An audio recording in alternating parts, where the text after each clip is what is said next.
Welcome to the program. It is Wednesday, March 13th. What's going on in the 313? Let's pull some tarot and find out. We might have a bit of a longer program today. I'm chilling on a day off from work as we look here at the 13th. Five of Cups popping out of the deck.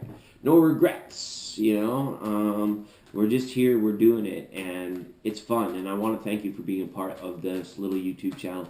I get a little bit ranty, ravey sometimes. I just feel like talking other times, bringing up legend, bringing up lore, folklore, right?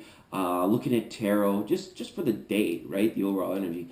But sometimes like things happen in groups of days, obviously, and we're dealing with some of that right now. We've got like the Ides of March coming up. Beware the Ides of March. We're going to talk a little bit more about that tomorrow.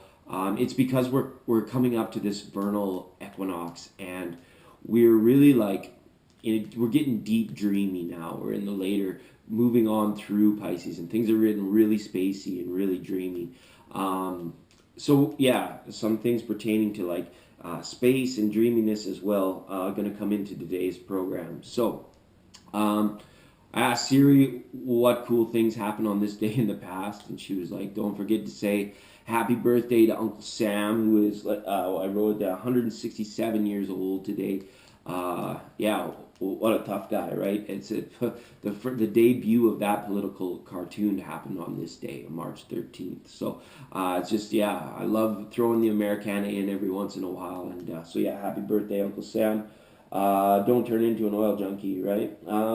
Anyways, sorry. I refrain from getting into religion and politics on this show, on this programming. I like to keep it more, but you know, there are elements of our world and our society that plays into it. So of course we cross those bridges sometimes.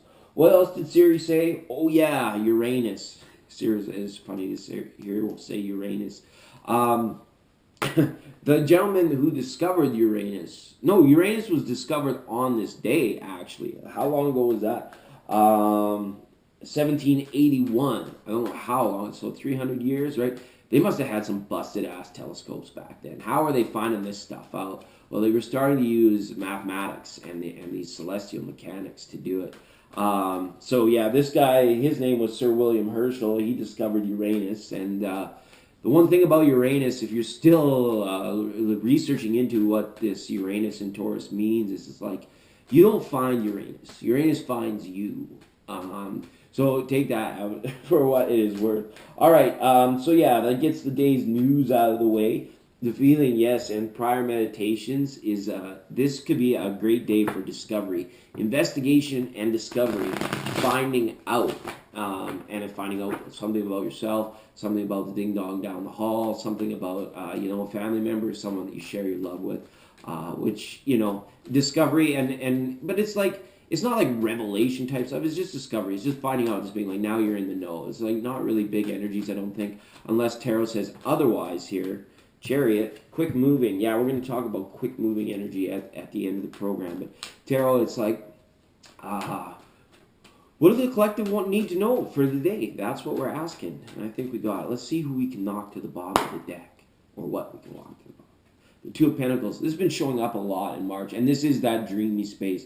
Juggling all of these ideas, thoughts, visions, dreams, all in your head, all happening at once. Because it's a busy time in the 3D, like physically, but is also a very active, busy time in the 5D and in, thought processes and spiritual ascensions, things like this. So you could be juggling a lot at this time, and people around you could be feeling fairly spaced out, and it's because maybe they haven't made a decision yet, haven't done something like that. So maybe you could be finding out something towards a decision too, to see that at the bottom of the deck, the overall energies.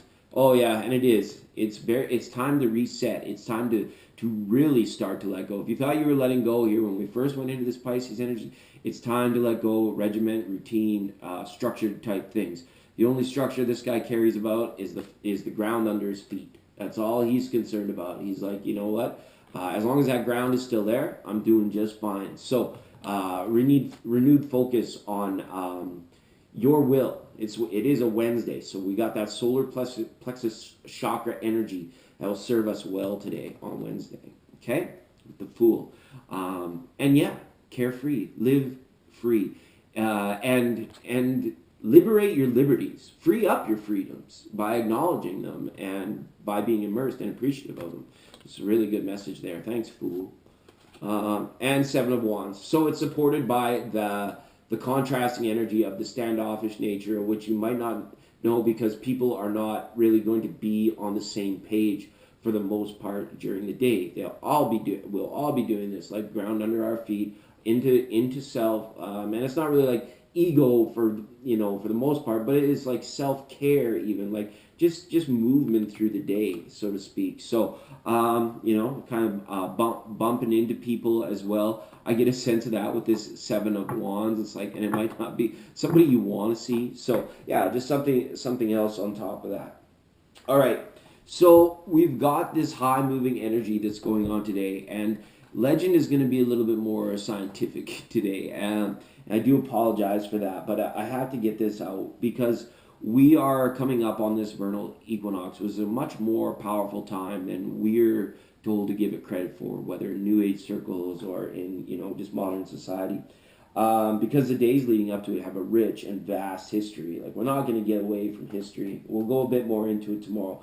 But these are some great days for prayer and fasting. All right, these are great times to clean out systems, to purge the body of the indulgences, and putting an end to bad habits.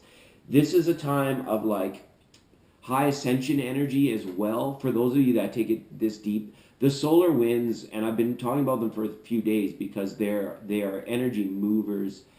And frequency creators, as it were. And these solar winds, because we're about to like kind of tilt back towards the sun at those right degrees, these solar winds are passing by the planet now. Our magnetic field protects us from the harmful effects of these on our physical bodies. But what happens is these winds hurl by Earth at these crazy speeds. It creates like the Venturi effect or the Bernoulli principle. If any of you are familiar with those scientific principles, it's kind of like how a carburetor works. It's like the air moving past creates like an uplifting, or it's almost like a suction or a mini vacuum, and the air or the energy beneath the flow, us here on the surface of the planet, the energy will be pulling up. Everything will be like ascending, like in terms of like fine particles, of like electrons that are bouncing around the room that aren't attached to everything. Like everything's going to be going up because of the Venturi principle and the Venturi effect that the Bernoulli principle has on all of our finer, more subtle particles, energies, and frequencies. It's all because the makeup of the solar wind itself, if you is conducive to that type of energy. So it's going to be moving. It's going to get like high flying kind of stuff. Combine that with the dreaminess of the late stages of Pisces. We're in for a ride for the next 3 or 4 days, peeps. And so keep that ground under your feet. Keep it moving for you. And so yeah, that's what I got here for Wednesday the 13th. Remember, day of investigation, day of discovery. Find out what's going on. You're going to find out what's going on. Okay, thanks a lot. We'll see you tomorrow.